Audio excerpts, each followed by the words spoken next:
찾으셨으면 우리 같이 한 목소리로 같이 봉독하도록 하겠습니다. 같이 읽습니다. 시작. 바울과 실로아노와 디모데는 하나님 아버지와 주 예수 그리스도 안에 있는 데살로니가인의 교회에 편지하노니 은혜와 평강이 너희에게 있을지어다. 우리가 너희 모두로 말미암아 항상 하나님께 감사하며 기도할 때에 너희를 기억함은 너희의 믿음의 역사와 사랑의 수고와 우리 주 예수 그리스도에 대한 소망의 인내를 우리 하나님 아버지 앞에서 끊임없이 기억하매니 하나님의 사랑하심을 받은 형제들아 너희를 택하심을 아노라. 이는 우리 복음이 너희에게로 말한 것이 아니라 또한 능력과 성령과 큰 확신으로 된 것임이라. 우리가 너희 가운데서 너희를 위하여 어떤 사람이 된 것은 너희가 아는 바와 같으니라. 또 너희는 많은 환난 가운데서 성령의 기쁨으로 말씀을 받아 우리와 주를 본받은 자가 되었으니 그러므로 너희가 마게도냐와 아가야에 있는 모든 믿는 자의 본이 되었느니라. 주의 말씀이 너희에게로부터 마게도냐와 아가야만 들릴 뿐 아니라 하나님을 향하는 너희 믿음의 소문이 각처에 퍼졌으므로 우리는 아무 말도 할 것이 없노라. 그들이 우리에게 대하여 스스로 말하기를 우리가 어떻게 너희 가운데에 들어갔는지와 너희가 어떻게 우상을 버리고 하나님께로 돌아와서 살아계시고 참되신 하나님을 섬기는지와 또 죽은 자들 가운데서 다시 살아나실 그의 아들이 하늘로부터 강림하실 것을 너희가 어떻게 기다리는지를 말하니 이는 장래의 노하심에서 우리를 건지시는 예수시니라. 아멘. 우리 예수 그리스도는 우리 믿음 생활의 시작과 끝이 되죠. 믿음에 있어서 예수가 첫 번째이고 예수가 마지막이 됩니다. 그래서 우리 믿음 생활에 있어서 첫 출발부터 천국 갈 때까지 우리가 목표로 삼아야 되는 것이 있습니다. 그것은 예수 그리스도입니다. 예수 그리스도를 닮아가는 것이고 그렇게 예수님의 제자로 살아가는 것입니다. 왜냐하면 그것만이 우리를 완전하게 하기 때문에 그렇습니다. 히브리서 12장 2절 말씀에 이렇게 기록되어 있죠. 믿음의 주요 또 온전하게 하시는 이인 예수를 바라보자.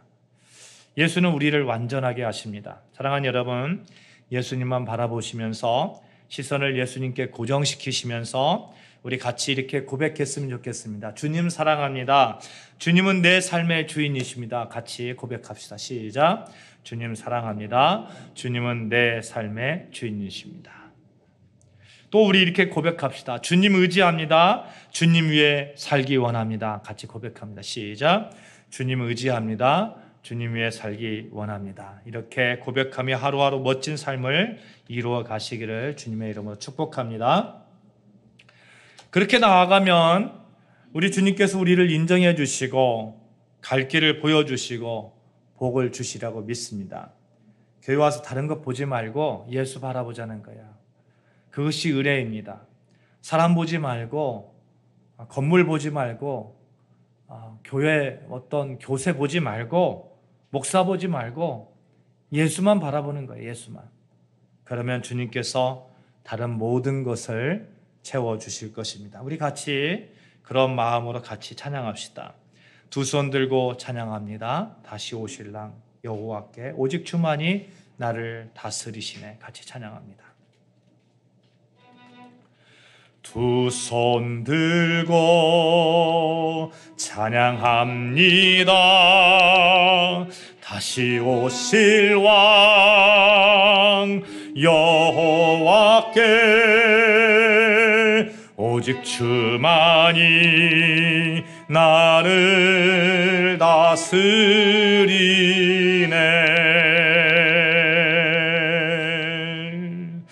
나 주님만을 섬기리. 헛된 마음 버리고 성령이여 내 영혼 충만하게 하소서. 주님 앞에 내 생명 드리리라. 나 주님만을 섬기리. 나 주님만을 섬기리. 헛된 마음 버리고 성령이여 내 영혼 충만하게 하소서. 주님 앞에 내 생명 드리리라. 아멘. 성령께서 우리를 충만하게 하셔서 주님 앞에 생명을 드리기까지 그렇게 충성하는 저와 여러분 되시기를 주님의 이름으로 축복합니다. 아멘. 며칠 전 라이프홈교회 목사님들과 같이 미팅을 하였어요. 정말 행복한 시간이었고 힘을 얻는 시간이었습니다.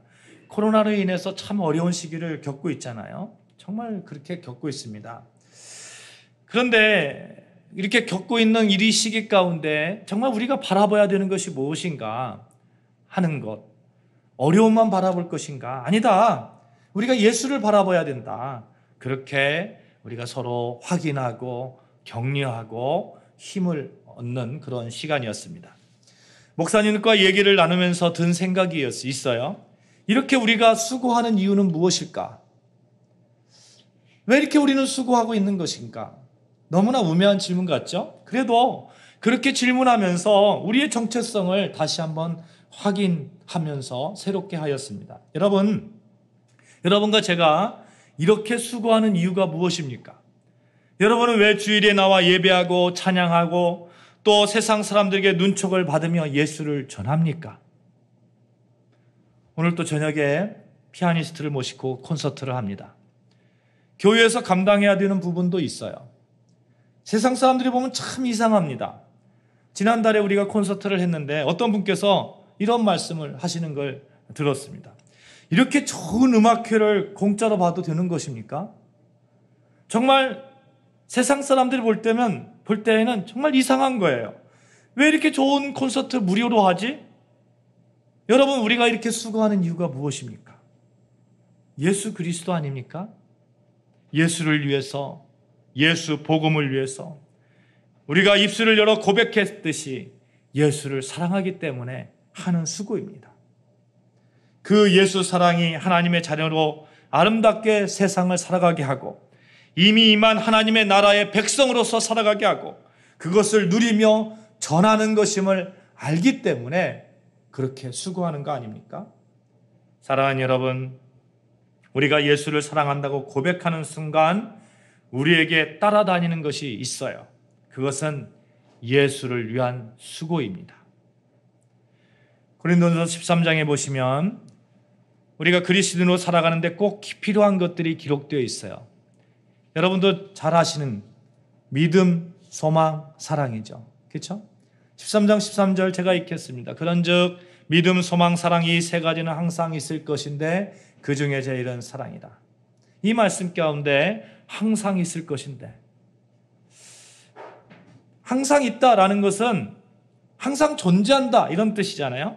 언젠가는 없어질 것이다 이런 뜻이 아닙니다.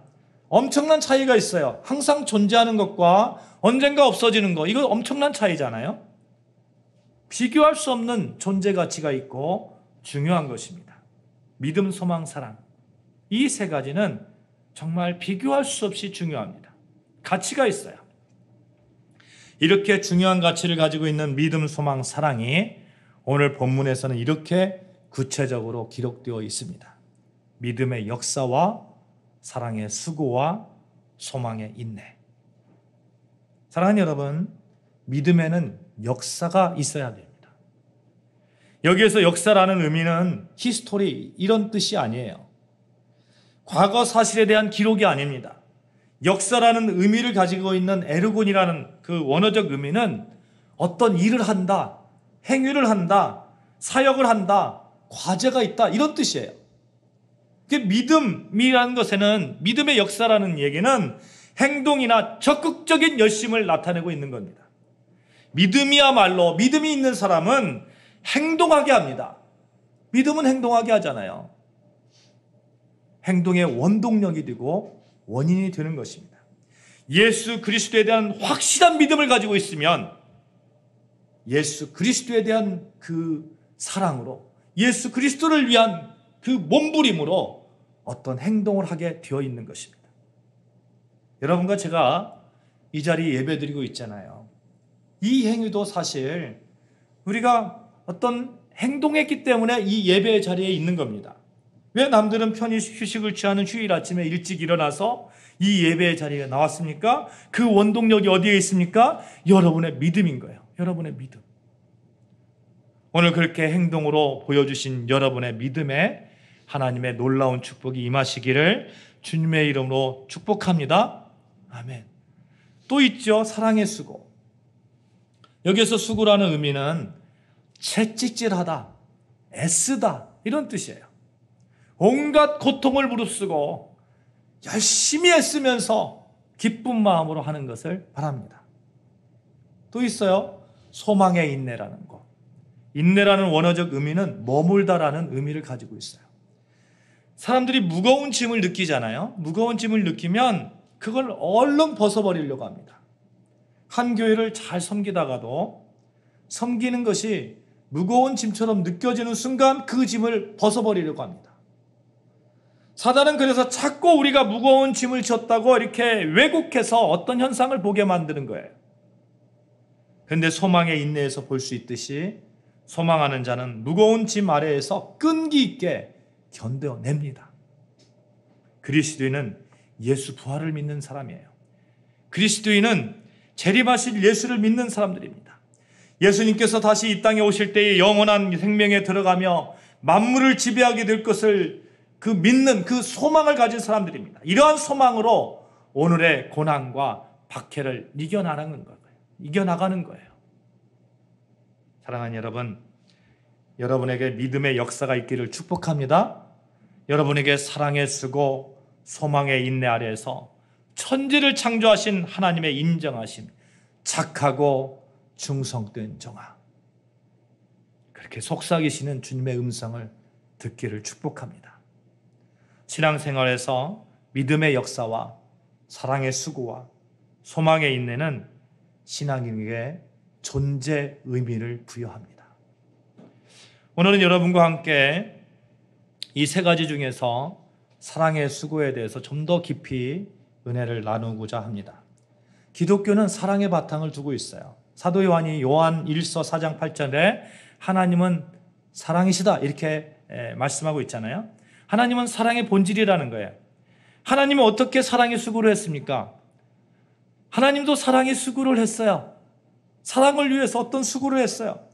그의 하나밖에 없는 독생자 예수 그리스도를 이 땅에 보내주셨고 우리의 죄를 대속하기 위해서 십자가의 희생양으로 달리게 하셨습니다. 엄청나게 우리를 사랑하기 위해서 애쓰셨어요. 그래서 요한복음 3장 16절 말씀에 하나님의 수고 그 사랑의 극치를 이렇게 기록하고 있죠. 우리 같이 암송해 봅시다. 시작. 하나님이 세상을 사랑하사 독생자를 주셨으니 이는 그를 믿는 자마다 멸망하지 않고 영생을 얻게 하려 하심이라. 우리를 멸망시키지 않기 위해서, 우리에게 생명을 주시기 위해서 그 사랑의 수고를 하셨다는 거예요. 그 애쓰심, 예수 그리스도가 십자가에 달리셨습니다.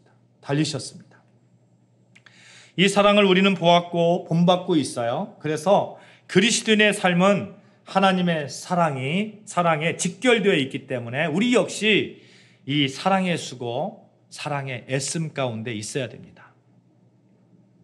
존 파이퍼 목사님과 함께 가장 영향력 있는 목사님으로 알려진 미국 팀 켈러 목사님이 이런 말씀을 하셨어요. 이 책 중에 결혼을 말하다라는 책이 있는데 이분이 위기를 만난 부부들을 상담하면서 늘 듣던 말이 있다고 합니다. 뭐냐 하면 사랑이 이렇게 힘든 줄 몰랐어요. 위기에 만난 부부들은 늘 이런 말을 한다는 거예요. 사랑이 이렇게 힘든 줄 몰랐어요. 여러분, 사랑에는 애씀이 있습니다. 애씀이 있어야 돼요. 사랑한다는 것은 어떻게 보면 힘듦일 수 있습니다. 왜냐하면 사랑이라는 것을 심으면 저절로 열매를 맺지 않아요. 그곳에 물을 주어야 되고 거름도 주어야 되고 가꾸어야 되는 수고와 노력이 반드시 포함되어야 됩니다. 여러분 보세요. 치매 걸린 어머님, 아버님을 모시는 분들을 참 많이 봅니다. 그들에게 정말 수고가 있어요. 큰 수고가 있습니다. 전혀 엉뚱한 일들을 만나고요. 또 그렇게 모시는 것을 알아주지도 않습니다. 사람들은 그렇잖아요. 사람들은 좀 안 좋은 면만 보려고 하거든요. 아픈 면만 보려고 하거든요. 그러니까 어떤 형제가 그 치매 걸린 부모님을 모시고 있으면 다른 형제들은 부모님이 나 너무 힘들어 이러면 그 힘듦밖에 보이지 않아요. 그래서 어떤 때는 욕도 들어먹습니다. 실컷 수고했는데 욕 들어먹는다고 한번 생각해 보세요. 그런데 그런 것을 감수하고 계속해서 돌볼 수 있는 원동력이 어디에 있습니까? 부모에 대한 사랑 아닙니까? 부모에 대한 사랑. 하루 종일 같이 붙어 있어야 되는 그 간병 기간에도 할 수 있는 이유는 내가 사랑하고 있다는 증거입니다. 그렇게 사랑을 위해서 애쓰는 거예요. 애쓴다는 것이 의미하는 것은 행동하는 것이고 실천하는 것입니다. 만약 아내에 대한 사랑의 수고를 해야 한다면 무엇이 있을까요? 내 생각, 내 고집, 내 판단, 내 서운함 버리고 함께 할 수 있는 접점을 찾아서 무단히 애쓰는 거 아니겠습니까? 만약 말로만 사랑한다고 하고 행동을 그렇게 하지 않으면 사랑의 수고가 없는 것입니다. 그래서 요한일서 3장 18절 이하에 보면 사도 요한이 이렇게 말씀하고 있어요. 같이 찾아볼까요? 요한일서 3장 18절 말씀.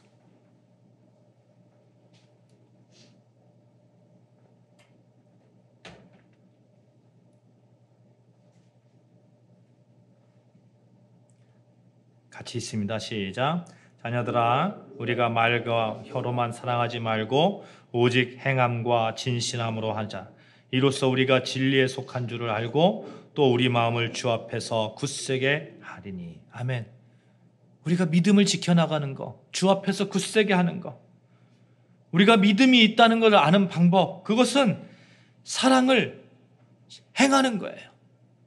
진실함으로 하는 거예요. 사랑의 수고를 하는 겁니다. 사랑하는 여러분, 그렇습니다. 사랑에는 수고가 따라야 됩니다. 바울이 왜 이렇게 데살로니가 교회에서 사랑의 수고라는 표현을 썼을까요? 데살로니가가 어떤 도시인가 하는 거예요. 데살로니가는 마케도니아 수도입니다. 마케도니아 수도였기 때문에 데살로니가는 고대로부터 이 상업, 정치, 경제, 무역 이런 것들이 굉장히 많이 발달했어요. 이 돈이 있는 곳에 보통 누가 있습니까? 유대인들이 있잖아요. 유대인들도 많이 건너와서 상권을 장악하고 유력한 계층이 되었습니다. 그들은 회당도 지었어요. 사도행전 17장에 보시면 바울이 데살로니가 전도하는 이야기가 나오는데 복음을 전파하고 정말 뜨거운 가운데 복음이 전파되고 있으니까 경건한 헬라인들 또 적지 않은 귀부인들이 그 예수님을 믿게 됐어요. 이렇게 예수를 믿는 사람들이 하나둘 생겨나니까 이들을 잃은 유대 교인들이 이것을 시기합니다. 그래서 성경을 보면 불량배들을 데리고 떼를 지어서 성을 소동하게 하였다고 기록되어 있어요. 이렇게 되니까 바울이 어떻게 했어요? 더 이상 복음을 전할 수 없잖아요. 그 위협을 느끼잖아요. 그래서 급히 이게 피난을 떠납니다. 이 기간이 아주 짧아요. 이 복음을 전한 기간이 아주 짧아요. 겨우 3주 정도예요. 3주. 3번의 안식일이에요. 3번의 안식일. 3주 정도. 3주 정도 복음을 전하고 탈출하는 거예요. 그렇게 짧은 복음 전파 기간이었음에도 불구하고 데살로니가의 복음의 씨앗이 뿌려지고 이 복음이 폭발하는 화살처럼 그렇게 타오르는 것입니다. 바울의 입장에서 어떻겠어요? 한 3주 복음을 전했는데 복음의 열매가 넘쳐나는 거예요. 제가 만약 바울이라면 막 춤을 출 것 같아요.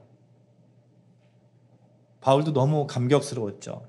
3번의 안식일밖에 전도하지 못했는데 어떻게 데살로니가는 그렇게 든든한 교회로 세워질 수 있었을까? 사랑의 수고가 있었다는 거예요. 여러분, 사랑의 수고는요, 교회를 든든하게 합니다. 사랑의 수고는 교회를 교회답게 합니다. 사랑의 수고는 가정을 세웁니다. 사랑의 수고는 자녀를 세웁니다. 사랑의 수고는 부모를 살립니다. 사랑의 수고는 이웃을 예수께 인도하며 그들을 하나님의 자녀로 만듭니다. 그 수고의 현장에 여러분과 제가 있는 거예요. 하나님께서는 반드시 칭찬해 주시고 보상해 주시라고 믿습니다. 여러분, 초대교회 보면 빌립보 교회, 고린도 교회, 예배소 교회, 안디옥 교회 참 많이 있잖아요. 근데 이렇게 많은 교회들 중에 데살로니가 교회에 대한 그 칭찬이 참 마음을 울리는 그런 칭찬이에요. 사랑의 수고. 너희들이 수고했다는 거예요. 너희들이 행했다는 거예요. 너희들이 열심히 했다는 거예요. 너희들이 애썼다는 거예요. 교회를 위해서 애썼다는 거예요. 불량배들이 달려들어서 바울을 죽이려 했고, 또 복음을 맞이한 야손이라는 사람의 집에 침입해서 야손과 그 및 형제들을 끌어내서 감옥에 가두고 결국은 보석금을 받고 풀려 주기는 했지만 그런 사건들이 계속 일어나고, 그 가운데서도 복음을 위해서 정말 수고하는 그 애씀이 있었다는 겁니다. 엄청난 핍박이 있음에도 불구하고 환난 가운데도 그들은 애씀이 있었습니다. 오늘 6절 한번 같이 볼까요? 6절 보면 6절 데살로니가전서 1장 6절입니다. 1장 6절 같이 읽어요. 시작. 또 너희는 많은 환난 가운데서 성령의 기쁨으로 말씀을 받아 우리와 주를 본받는 자가 되었으니. 아멘. 환난 가운데 어떻게 했습니까? 내가 예수를 믿었는데 그렇게 의심을 가질 수 있잖아요. 어떤 의미에서 환난이 오면 내가 예수를 믿었는데 왜 이런 환난이 올까? 정말 열심히 주를 섬겼는데 왜 이 정도밖에 안 되지? 그런 의심이 있을 수 있잖아요. 근데 데살로니가 교회 교인들은 그러지 않았어요. 환난 가운데 성령과 큰 확신으로 정말 그것들을 가지고 수고의 사랑의 수고 하였다는 것입니다. 그러니 교회가 든든해질 수 있는 것이죠. 사랑하는 여러분, 우리도 이런 신앙이 필요합니다. 요즘 코로나로 인해서 여기저기서 힘듦이라는 파도가 밀려옵니다. 이럴 때 더욱 성령의 기쁨으로 사시기를 축복합니다. 아멘. 이럴 때 더욱 말씀 안에서 주를 본받는 성도들이 되시기를 바랍니다. 사랑의 수고는 어려울 때 그 수고의 진가를 발휘합니다. 데살로니가 교인들 그 어려운 가운데서도 미신과 우상을 버리고 예수를 기다리면서 진리를 수고했잖아요. 이런 사랑의 수고가 있으니까 정말 교회가 든든히 세워지고 많은 사람들에게 그렇게 칭찬 듣는 그러한 일들이 벌어집니다. 성경에서 보면 그런 일들이 참 많이 있어요. 환난 가운데 믿음을 잘 지키고 정말 그 믿음을 지키려고 하는 그 애씀, 사랑의 수고, 그 애씀 가운데 하나님께 그렇게 잘 쓰임받았던 그런 사람들이 참 많이 있습니다. 요셉이라는 사람도 그렇죠. 다니엘도 그렇습니다. 여러분, 요셉과 다니엘의 공통점이 뭐가 있을까요? 10대의 나이에 종으로 포로로 끌려갔다는 거예요. 요셉은 종의 생활을 벗어나서 가뭄으로부터 애국을 구했고요. 또 이스라엘 민족을 이루게 하는 결정적인 역할을 감당했습니다. 왜요? 요셉은 그 환난 가운데서도 그 사랑의 수고, 그 애씀이 있었기 때문에 그렇습니다. 믿음의 역사 가운데 있었기 때문에 그래요. 소망의 인내 가운데 있었기 때문에 그렇습니다. 다니엘은 또 어떻습니까? 10대의 그 어린 나이에 포로로 끌려가서 그 어렵고 힘든 가운데서도 하나님을 향한 그 믿음 지키고 하나님을 향한 그 사랑의 수고 가운데 있었고, 그 가운데서 하나님에 대한 소망의 인내 가운데 있는 그 가운데서 90이 넘는 한 생에 하나님 손에 오롯이 쓰임받는 그런 사람이 되었지 않았습니까?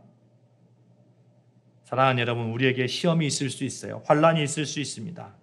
그러한 가운데 더욱 사랑의 수고를 지켜나가는 여러분과 저 되어주시기를 주님의 이름으로 축복합니다. 아멘. 교회도 그렇고요. 가정도 그렇습니다. 어려움이 있을 수 있어요. 가정도 어려움이 있을 수 있습니다. 그때 이렇게 하면 되는 거예요. 사랑의 수고를 하면 되는 거예요. 애쓰면 되는 거예요. 교회도 어려움이 있을 수 있습니다. 그 어려움 가운데 우리가 어떻게 하면 됩니까? 애쓰면 되는 거예요. 사랑의 수고를 하면 되는 거예요. 말씀을 맺습니다. 사랑이라고 할 때 마음이 다가가고 또 수고가 따라야 됩니다. 수고 없는 사랑은 사랑이 아닙니다. 이해하고 돌봐주고 관심을 가지고 물질까지도 사용하게 될 때 사랑인 것입니다. 수고라는 말은 소비된 고통이라는 말이 있습니다. 사랑하기 때문에 치러야 되는 고통이라는 대가를 마다한다면 사랑은 아닙니다. 사랑하는 여러분, 교회를 섬기실 때에 또 여러분의 가정을 정말 사랑 가운데 지켜나가실 때에 사랑의 수고, 그 애씀, 그것을 정말 우리에게 고난이 아니고 힘듦이 아니고 당연히 해야 되는 사랑을 위한 우리의 애씀, 하나님께서 그 애씀을 보면서 착하고 충성된 종아 이렇게 말씀하시라고 믿습니다. 너를 내가 인정한다. 내가 너의 수고를 한다. 그 가슴 벅찬 칭찬을 듣는 여러분과 제가 되어주시기를 주님의 이름으로 축원합니다. 여러분의 사랑의 수고는 가정을 살리고 교회를 살립니다. 우리 이렇게 고백합시다. 나의 사랑의 수고는 가정을 살리고 교회를 살립니다. 시작. 나의 사랑의 수고는 가정을 살리고 교회를 살립니다. 아멘. 우리 사랑은 언제나 오래 참고 라는 찬양이 있는데 같이 찬양합시다.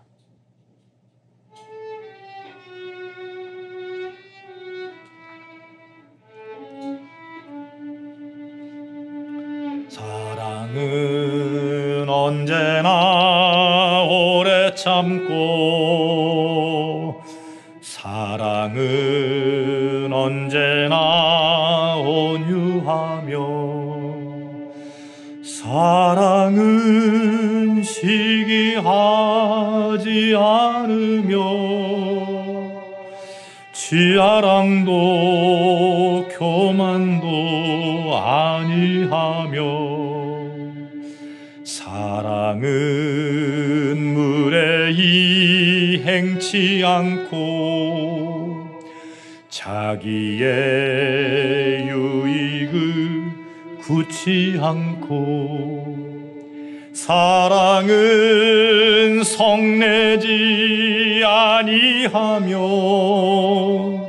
진리와 함께 기뻐하네. 사랑은 모든 것 감싸주고 바라고 믿고 참아내며 사랑은 영원토록 변함없네. 믿음과 소망과 사랑은 이 세상 끝까지 영원하며